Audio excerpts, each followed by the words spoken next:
Good morning friends. ఈ రోజు నుంచి మనం టీచర్ ఎలిజిబిలిటీ టెస్ట్ టెట్కి సంబంధించినటువంటి సైకాలజీ విద్యా మనోవిజ్ఞాన శాస్త్రంలో ఉన్నటువంటి కొన్ని టాపిక్స్ మనం డిస్కస్ చేద్దాము. ఇన్ సర్వీస్ టీచర్లకి అలాగే ఉద్యోగం కోసం టెట్ రాసే అభ్యర్థులందరికీ కూడా ఒక సైకాలజీ పట్ల అవగాహన కల్పించడానికి ఇంతకుముందు మీరు ట్రైనింగ్లో చదువుకున్నటువంటి విద్యా మనోవిజ్ఞాన శాస్త్రం సైకాలజీ ఏదైతే ఉందో దాన్ని ఒకసారి మళ్ళీ రివిజన్ చేసుకోవడానికి ఈ క్లాసులు ఉపయోగపడతాయని అనుకుంటున్నాను. వీటిల్ని మీరు చూసి జాగ్రత్తగా విని మీ సలహాలు సూచనలు తెలియచేయండి. అలాగే మీ ఫ్రెండ్స్కి వీటిని షేర్ చేసి వారితో మీ అభిప్రాయాలు కూడా షేర్ చేసుకోండి. అలాగే మీరిచ్చే సలహాలు సూచనలు ఈ సెషన్స్ని మరింతగా ఇంప్రూవ్ చేయడానికి ఉపయోగపడతాయని చెప్పి తెలియజేసుకుంటూ, ఈ ఛానల్ మీకు నచ్చినట్టయితే కనుక సబ్స్క్రైబ్ చేయండి, లైక్ చేయండి, షేర్ చేయండి. అలాగే బెల్ ఐకాన్ని యాక్టివేట్ చేయడం ద్వారా అప్డేట్స్ కూడా మీరు ఎప్పటికప్పుడు తెలుసుకోవడానికి వీలుంటుంది. ఓకే ఫ్రెండ్స్, ఈరోజు మన సెషన్లో మనం ప్రవర్తనవాద అభ్యసన సిద్ధాంతాల గురించి మాట్లాడుకుంటాం. సైకాలజీ, ఎడ్యుకేషనల్ సైకాలజీ అనేది అభ్యసన సిద్ధాంతాలతో మొదలు కాదు, కానీ ఈ ఈ చాప్టరు మనకి నిత్యం ఉపయోగంలో ఉండేది. మనం నిరంతరం దీని గురించి స్టడీ చేసేది, పిల్లలతో మనం దీన్ని అప్లై చేసేది, తర్వాత అర్థం చేసుకోవడానికి సులువుగా ఉండేది, మనం ఎక్కువ మార్కులు స్కోర్ చేయడానికి అవకాశం ఉండేది కూడా. కాబట్టి నేను ఇక్కడ స్టార్ట్ చేస్తున్నాను. వీలైన మేరకు మన ఎగ్జామ్స్ పూర్తయ్యేలోపు అన్ని చాప్టర్లు టచ్ చేయడానికి నేను ప్రయత్నం చేస్తాను. ప్రవర్తనవాద సిద్ధాంతాలు గురించి మనకు తెలుసు, బిహేవియరల్ థియరీస్ అంటారు. అంటే ప్రవర్తనని అనుసరించి అభ్యసనాన్ని కొలిచేది. మనం అభ్యసనం అనగానే అభ్యసనం జరిగిందని ఎప్పుడు అంటామంటే, ప్రవర్తనలో దాదాపు శాశ్వతమైన మార్పు వస్తే కనుక అభ్యసనం జరిగింది అని అంటాం. అంతవరకే ప్రవర్తనవాద సిద్ధాంతాలు పరిమితం అవుతాయి. అంటే బాహ్య ప్రవర్తనని అధ్యయనం చేయడం ద్వారా అభ్యసనాన్ని కొలిచే సిద్ధాంతాలు ఇవి. కాబట్టి ప్రవర్తనవాద సిద్ధాంతాల్లో మనం మొట్టమొదటి మాట్లాడుకునే సిద్ధాంతం శాస్త్రీయ నిబంధనం. ఈ శాస్త్రీయ నిబంధనాన్ని అనగానే మనకి ఇవాన్ పావ్లోవ్ గుర్తుకొస్తారు. ఇవాన్ పావ్లోవ్ అనేటటువంటి ఒక రష్యన్ ఫిజిషియన్. ఈయన సైకాలజిస్ట్ కాదు. ఆయనకి నేను ఎడ్యుకేషనల్ సైకాలజీకి లేదా లర్నింగ్కి కోసం నేను దోహదపడబోతున్నాను, సాయపడబోతున్నాను అనే విషయం ఆయనకి ఏం తెలీదు. ఆయన ఒక ఫిజియాలజిస్ట్. ఫిజియాలజిస్ట్ అంటే అంటే ఒక డాక్టర్ అని అనుకోవచ్చు, ఫిజిషియన్ అని కూడా అంటాం మనం. ఆయన జంతువుల యొక్క జీర్ణ వ్యవస్థ మీద ప్రయోగాలు చేస్తూ ఆ ప్రయోగాల్లో లాలాజలం, ఇతర జీర్ణ రసాలు యొక్క ప్రభావం ఏంటి, దానిపైన బాహ్య పరిస్థితులు ఎలా పనిచేస్తాయి, మైండ్ కి జీర్ణ వ్యవస్థకి అంటే మైండ్ ఎలా రియాక్ట్ అయ్యి జీర్ణ రసాలు ఉత్పత్తి చేస్తుంది అనే దాని మీద ఆయన ప్రయోగం. ఈ ఆలోచన ఆయనకి ఎందుకు వచ్చింది అంటే, ఆయన కుక్కలకి ఆహారం తీసుకెళ్తున్నప్పుడు ఆ కుక్కలు తీసుకెళ్లే సర్వెంట్స్ బోట్ల చప్పుడు విన్నప్పుడు కూడా వాటి ప్రవర్తనలో మార్పు గమనించాడు ఈయన. అందువల్ల ఈ ప్రయోగం ఆయన చేశారు. ఆయన కుక్క మీద ప్రయోగం చేశారు, మనకు అందరికీ తెలుసు. కుక్క మీద ప్రయోగం చేసినప్పుడు ఇందులో మనకు వచ్చే కాన్సెప్ట్స్, కుక్క ఆహారాన్ని చూసినప్పుడు అన్ని జంతువులకి కూడా సహజంగా సెలైవా, లాలాజలం అంటాం, వస్తుంది. సో ఆహారానికి సెలైవాకి ఉన్న సంబంధం ఏంటి అనే వాటి మీద ఆయన ప్రయోగం చేశాడు. ఆయన ఉద్దేశం ఏంటంటే జీర్ణక్రియ మీద ఆయన ప్రయోగాలు చేయడం. సో ఈయన కొన్ని పదాలు మనకి కొత్తగా కాయిన్ చేశాడు, ఈయనతోనే స్టార్ట్ అవుతాయి. అందులో అది ఉద్దీపన, ఇంగ్లీష్లో స్టిమ్యులస్ అంటారు. ఉద్దీపన అంటే ఉద్దీపింపజేసేది, అంటే మనిషిలో ఒక చలనం తీసుకొచ్చేది. పిల్లాడు కదలకుండా కూర్చొని ఉంటాడు, వాడు పిలిచినా రాడు. వాడికి ఒక ఎర్రటి వస్తువో, వాడికి అందమైన వస్తువో, లేదా ఇప్పుడైతే మొబైల్ ఫోను చూడగానే వాడు పరిగెట్టుకొస్తాడు. అంటే వాళ్ళలో ఉద్దీపన కలగజేసింది, చైతన్యం కలగజేసింది, యాక్షన్ కలగజేసింది. కాబట్టి అంటే ఇట్ కాజెస్ యాక్టివిటీ, దాన్ని ఉద్దీపన అన్నారు. సహజ ఉద్దీపన అనే పదాన్ని కూడా ఆయన ఉపయోగించారు. Unconditioned stimulus. సహజ ఉద్దీపన అంటే మనకి సహజంగా ఆహారాన్ని చూస్తే నోరు ఊరుతుంది, రుచికరమైన ఆహారం మనకి స్మెల్ రాగానే నోరు ఊరుతుంది. అది సహజ ఉద్దీపన, దానికి ఎలాంటి కండిషనింగ్ అవసరం లేదు. సహజంగా ఉద్దీపింపజేసేది సహజ ఉద్దీపన. అసహజ ఉద్దీపన అనే పదం కూడా ఆయన వాడారు. కండిషన్డ్ స్టిమ్యులస్ అంటే ఒక వస్తువుకి అది ఉద్దీపింపజేయడానికి సంబంధం ఉండదు, కానీ ఒక ఒక ఉద్దీపనకి అది కలిగజేసేటటువంటి ప్రతిస్పందనకి సంబంధం లేకపోయినా దాన్ని వేరే దాంతో మనం అసోసియేట్ చేసుకొని ఉద్దీపన కలగజేస్తే దాన్ని అసహజ ఉద్దీపన అని అన్నారు. ప్రయోగం మనకు అందరికీ తెలుసు కాబట్టి ఇక్కడ సహజ ఉద్దీపన అంటే ఆహారం, కుక్కలకి ఇచ్చే ఆహారం. అసహజ ఉద్దీపన అంటే కండిషన్డ్ స్టిమ్యులస్ అంటే ఇంకా మనం దేనికి మాట్లాడుకుంటున్నాం, బోట్ల శబ్దం, సర్వెంట్స్ భోజనం తీసుకొచ్చే బోట్ల శబ్దం అని అనుకోవచ్చు. తర్వాత దానికి ఆయన బెల్ పెట్టాడు, గంట, దాన్ని అసహజ ఉద్దీపన, కండిషన్డ్ స్టిమ్యులస్ అని అన్నాడు.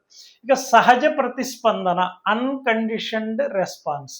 ఆహారం చూస్తే నోరు ఊరడం అనేది, లేదా ఏదైనా ఒక నచ్చిన వస్తువును చూసినప్పుడు మనం ముందుకు వెళ్ళడం అనేది, ఇవన్నీ కూడా రెస్పాన్స్. అది అన్కండిషన్డ్, ఎలాంటి కండిషను ఉండాల్సినటువంటి అవసరం లేదు కాబట్టి దాన్ని అన్కండిషన్డ్ రెస్పాన్స్, సహజంగా వచ్చే ప్రతిస్పందన, సహజ ప్రతిస్పందన అన్నాడు. అసహజ ప్రతిస్పందన అంటే కండిషన్డ్ రెస్పాన్స్. ఫర్ ఎగ్జాంపుల్, టీచర్ని చూస్తే భయపడడం అనేది సహజ ప్రతిస్పందన. ఒక టీచరు, మ్యాథ్స్ టీచరో ఇంగ్లీష్ టీచరో, ఆయన చూస్తే భయపడు, కానీ ఆయన సైకిల్ చూసినా లేకపోతే ఆయన ఎప్పుడు వైట్ షర్ట్ వేసుకుంటారంటే వైట్ షర్ట్ చూసినా భయపడడం అనేది కండిషన్, దానికి కండిషన్ అయ్యాడు అనమాట. సో అది అసహజ ప్రతిస్పందన అని అన్నాడు ఆయన.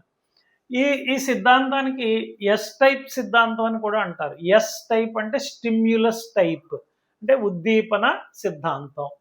ఇంకొక పేరు ఎస్ఆర్ నిబంధన అంటారు, అంటే స్టిమ్యులస్ రెస్పాన్స్ నిబంధన సిద్ధాంతం. అంటే ఉద్దీపన ఉంటుంది, ప్రతిస్పందన ఉంటుంది, ఉద్దీపన ప్రతిస్పందన నిబంధన సిద్ధాంతం, ఎస్ఆర్ నిబంధన. తర్వాత దీనికి ఉద్దీపన సిద్ధాంతం అని కూడా అంటారు. అలాగే సాంప్రదాయిక నిబంధనం అంటారు, క్లాసికల్ కండిషనింగ్. మొట్టమొదటి కండిషనింగ్ థియరీ చెప్పింది ఇదే కాబట్టి దీన్ని సాంప్రదాయిక నిబంధనం అని, నిబంధిత ప్రతిస్పందన సిద్ధాంతం అని, కండిషన్డ్ రెస్పాన్స్ థియరీ అని ఇన్ని పేర్లు ఉన్నాయి. మనకి మల్టిపుల్ చాయిస్ క్వశ్చన్స్లో ఇవన్నీ మనం గుర్తుపెట్టుకోవాల్సిన అవసరం ఉంది. ఒకసారి స్టడీ చేసి విని తర్వాత వీటిని నోట్స్ తయారు చేసుకొని రివిజన్ చేసుకుంటే మనకి ఈజీగా గుర్తు వస్తూ ఉంటాయి. మిగతావి చేసినప్పుడు కంపారిటివ్గా మనం పోల్చి చూసుకొని ఏవి ఎందులోకి వస్తాయో క్లియర్గా ఒక ట్యాబ్యులర్ ఫామ్లో తయారు చేసుకుంటే పరీక్షకి ప్రిపేర్ అవ్వడానికి ఈజీగా ఉంటుంది. సో ప్రాసెస్, ఈయన ప్రయోగం యొక్క ప్రాసెస్ ఏంటో చూద్దాం.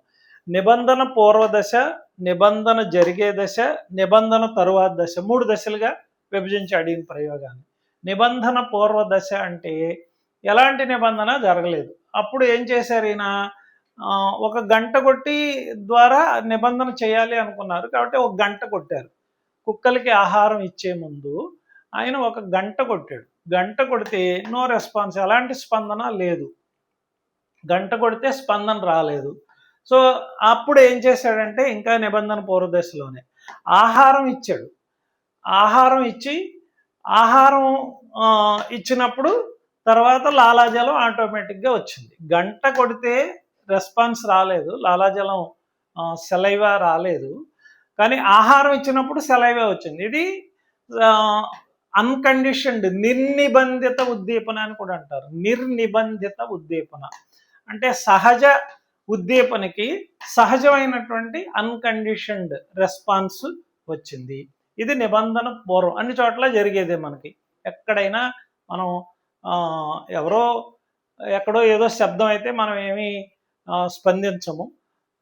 అలాగే మనకి అవసరమైంది, మనకు తెలుసున్నటువంటిది, ఫర్ ఎగ్జాంపుల్ ఒక అందమైన గులాబీ పువ్వు కనిపిస్తే మనం స్పందిస్తాం. అది నిబంధన పూర్వదశ. ఇక నిబంధన జరిగే దశలో ఆయన ఏం చేశాడంటే ఆహారం ఇచ్చే ముందు గంట కొట్టాడు. గంట కొట్టి ఆహారం ఇచ్చాడు. అంటే కండిషన్డ్ స్టిమ్యులస్, అన్కండిషన్డ్ స్టిమ్యులస్ని కలిపాడు. అంటే ఆహారం అన్కండిషన్డ్ స్టిమ్యులస్, గంట కండిషన్డ్ స్టిమ్యులస్. గంటతో కండిషన్ చేయాలనుకున్నాడు. బెల్, గంట అంటే ఇక్కడ బెల్. సో ఈ రెండు కలిపిచ్చాడు. కలిపిచ్చినప్పుడు సహజంగా గంటకి రెస్పాన్స్కి ఏం సంబంధం లేదు, కానీ ఆహారం వచ్చింది కాబట్టి లాలాజలం సెలైవేట్ అయింది. సో అన్కండిషన్డ్ రెస్పాన్స్ వచ్చింది, సహజ రెస్పాన్స్. అంటే ఆహారానికి ఎలాంటి ప్రతిస్పందన వస్తుందో అలాంటి ప్రతిస్పందన వచ్చింది. సో ఇది నిబంధన జరిగే దశ. నిబంధనకి ముందు గంట కొట్టారు, బెల్ కొట్టారు, రెస్పాన్స్ రాలేదు. ఆహారం పెట్టారు, రెస్పాన్స్ వచ్చింది. నిబంధన జరిగే దశలో గంట ప్లస్ ఆహారం రెండు కలిపి ఇచ్చారు. లాలాజలం సహజంగానే ఆహారానికి వచ్చేటటువంటి రెస్పాన్స్ వచ్చింది. సో కండిషను జరిగిన తర్వాత, నిబంధన జరిగిన తర్వాత మూడో దశలో ఏం జరిగింది? ఇక్కడ గంట అంటే కొంతకాలం పాటు జరగాలి ఇది. ప్రతిరోజు గంట కొట్టడం, ఆహారం ఇవ్వడం, గంట కొట్టడం, ఆహారం ఇవ్వడం, ఇలా కొంతకాలం జరిగిన తర్వాత నిబంధన జరిగింది అని నిర్ధారించుకున్న తర్వాత ఇప్పుడు గంట కొట్టాడు. గంట కొట్టగానే లాలాజలం స్రవించడం మొదలుపెట్టాడు. ఆయన ఒక పైపుల ద్వారా లాలాజల గ్రంథులకి యాడ్ చేసి ఒక మెజర్మెంట్ ఫ్లాస్క్లో దాన్ని కొలిచాడు. అలా దాన్ని ప్రయోగాన్ని చేసి ఆ ప్రయోగాన్ని ఇలా ఎక్స్ప్లెయిన్ చేస్తాడు. మొట్టమొదట మనం ఇక్కడ నుంచి చూసుకున్నట్టయితే కండిషన్డ్ స్టిమ్యులస్ అంటే బెల్, నో రెస్పాన్స్, ఎలాంటి స్పందన లేదు. తర్వాత అన్కండిషన్డ్ స్టిమ్యులస్ అంటే ఆహారం ఇస్తే అన్కండిషన్డ్ రెస్పాన్స్, సహజ ప్రతిస్పందన వచ్చింది. తర్వాత దశలో కండిషన్డ్ స్టిమ్యులస్ అంటే బెల్లు, అన్కండిషన్డ్ స్టిమ్యులస్ ఆహారం కలిపించినప్పుడు అన్కండిషన్డ్ రెస్పాన్స్, సహజ ప్రతిస్పందన వచ్చింది. తర్వాత మూడో దశలో కండిషన్డ్ స్టిమ్యులస్ ఓన్లీ బెల్ కొట్టిన తర్వాత కండిషన్డ్ రెస్పాన్స్ వచ్చింది. సో హయ్యర్ ఆర్డర్ కండిషనింగ్ అని చెప్పి తర్వాత దశలో ప్రయోగాన్ని ఈయన ఇంప్రూవ్ చేశాడు. అంటే ఇక్కడ గంట కొడితే రెస్పాన్స్ వచ్చిన తర్వాత, అలవాటు అయిన తర్వాత గంటకి ముందు ఒక బజర్ లాంటిది అంటే లేదా ఒక డప్పు శబ్దం లాంటిది చేయడం మొదలుపెట్టాడు. డప్పు కొట్టాడు, గంట కొట్టాడు, ఆహారం ఇచ్చాడు. డప్పు కొట్టాడు, గంట కొట్టాడు, ఆహారం ఇచ్చాడు. సో ఇక్కడ గంట కొట్టిన తర్వాత రావాల్సినటువంటి రెస్పాన్స్ డప్పు కొట్టగానే లేదా గంటకి ముందు ఇచ్చే శబ్దం ఇవ్వగానే కూడా వచ్చింది. దీన్ని హయ్యర్ ఆర్డర్ కండిషనింగ్ అని చెప్పి పావ్లోవ్ తెలియజేశారు. సో దీన్ని మనం ఎడ్యుకేషన్కి అప్లై చేస్తే కనుక మనకి తెలుసు, ప్రతిరోజు మనం దీన్ని ఉపయోగిస్తూ ఉంటాం.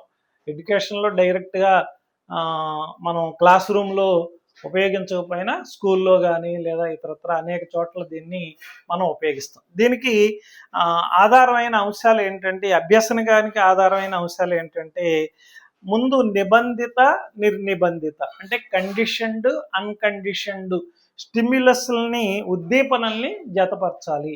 జతపరిచిన తర్వాత ఈ నిబంధిత, నిర్నిబంధిత ఉద్దీపనల్ని జతపరచడం అంటే అర్థం ఏంటంటే, ప్రస్తుత అనుభవాల్ని గత అనుభవాలతో, అనుభవాల సంసర్గము అంటారు. అంటే వీటిని అసోసియేట్ చేయాలి.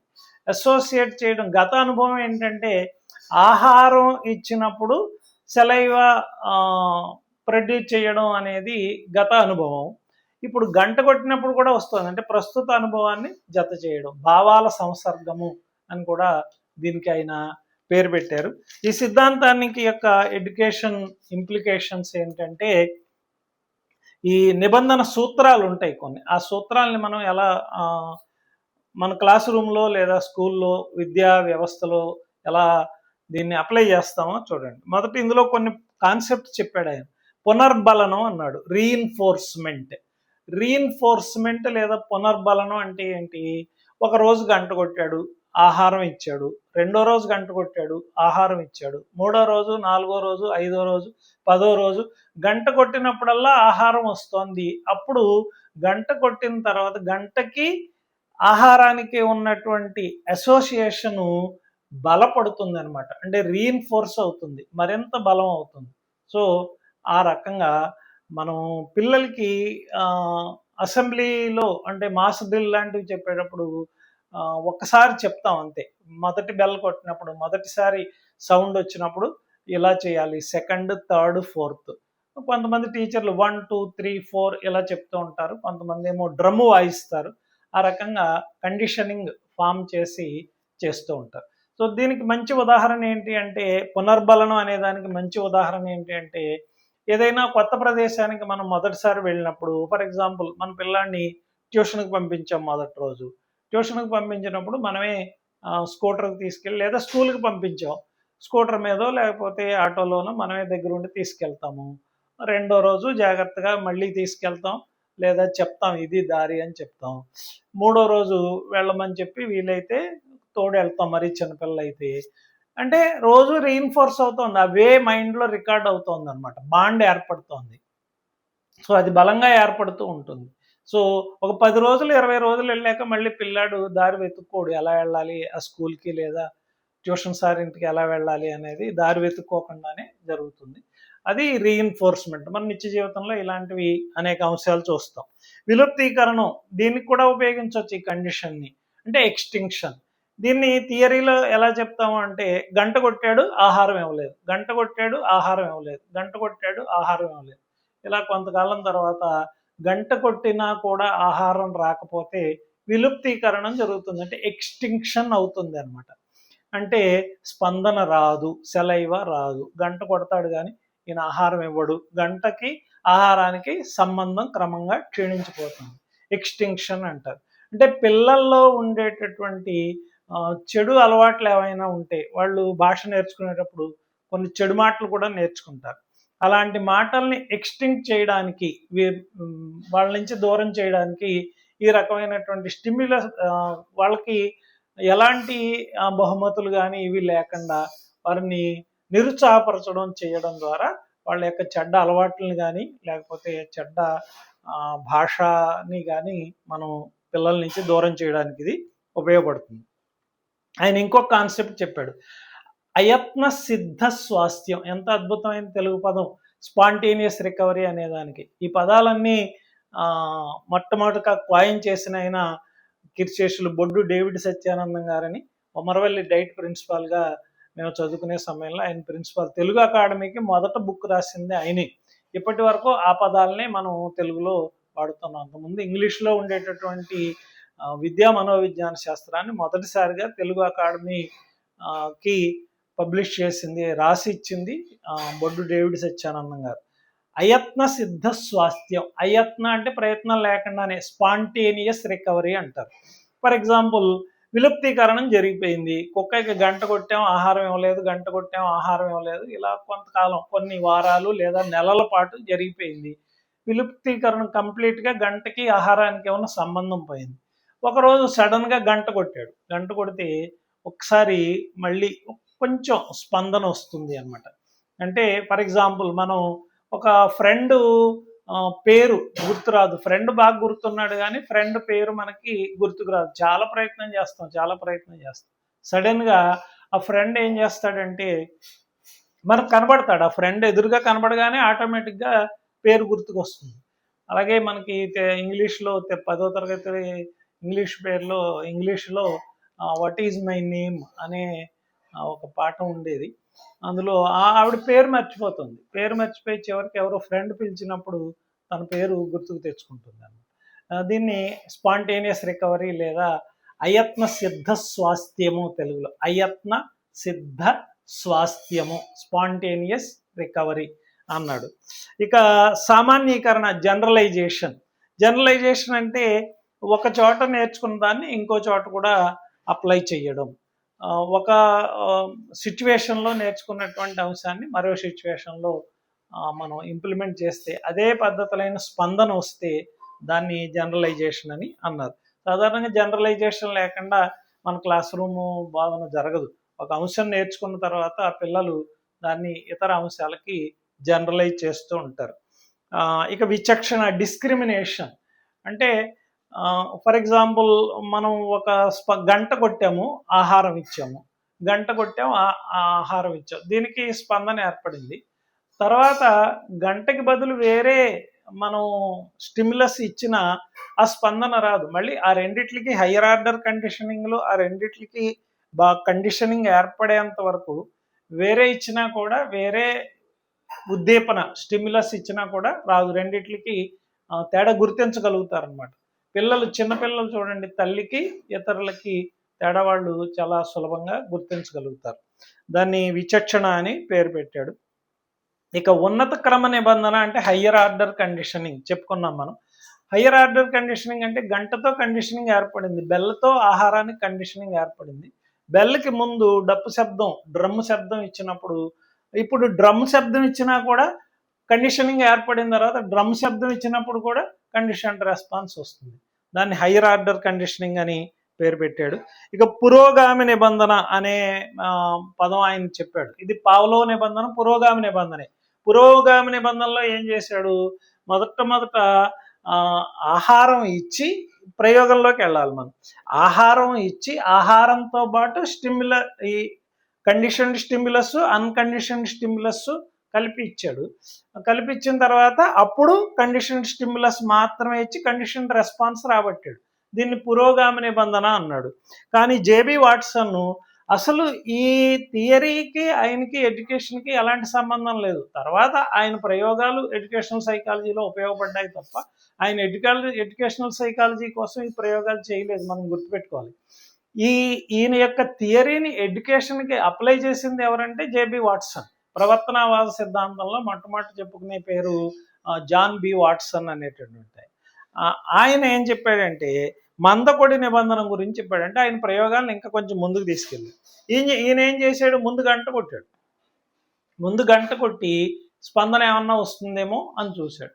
ఆ తర్వాత ఆహారం ఇచ్చాడు. అంటే స్లోగా జరిగిందన్నమాట.